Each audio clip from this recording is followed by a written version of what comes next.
In the year 1215, England was a land teetering on the brink of chaos. The air was thick with resentment, seething discontentment flowing like a current throughout the kingdom. At the heart of this turbulence was King John, a monarch whose reign had been marked by failure and financial strain. A series of disastrous military campaigns and relentless taxation to fund these failures left nobles and commoners alike simmering with anger, pushed to their limits by a ruler deaf to their grievances. The country was ripe for change. Among the barons there was a growing belief that enough was enough.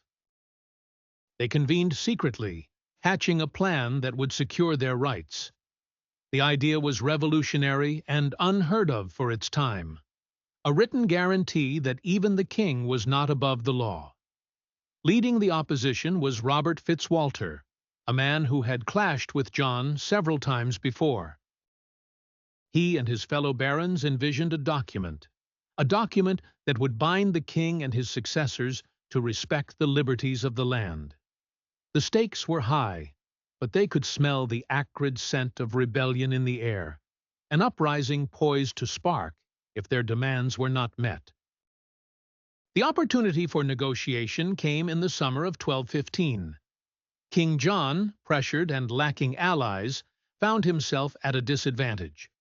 Undeterred by the prospect of confronting his nobles, he agreed to meet them at Runnymede, a meadow by the River Thames. It was a strategic site, neutral ground where no side would hold an upper hand. As the day approached, nerves frayed on both sides, each knowing the meeting could either end in the promise of peace or erupt into outright war. On June 15th, under a pallid, overcast sky that mirrored the somber yet hopeful mood of the attendees, the official assembly took place. The atmosphere was tense as the barons, heavy with chainmail, stood firm with their demands inscribed on parchment. King John, isolated and visibly wearied, arrived not with the pomp of royalty, but with the trepidation of one humbled by duress. As the terms of the Magna Carta were read out, one could hardly ignore the charged silence following each pronouncement. Clearly, these were not just proposals, they were ultimatums. Beneath the swaying branches of ancient trees, under the watchful eyes of history itself, King John grudgingly placed his seal upon the Magna Carta. Its clauses mixed traditional grievances with groundbreaking principles, including the idea of due process and the principle that no free man could be imprisoned, exiled, or otherwise punished without a fair trial.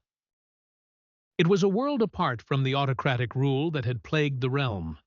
The signing of Magna Carta did not instantly resolve the simmering tensions in England. It was more of a declaration of change, a seed sown rather than a fruit harvested. Though King John attempted to ignore its terms after leaving Runnymede, the barons' resolve merely strengthened, and the document survived, growing in symbolic stature through the centuries. This moment marked the inception of a new political era, an era where kings were reminded that their power had limits.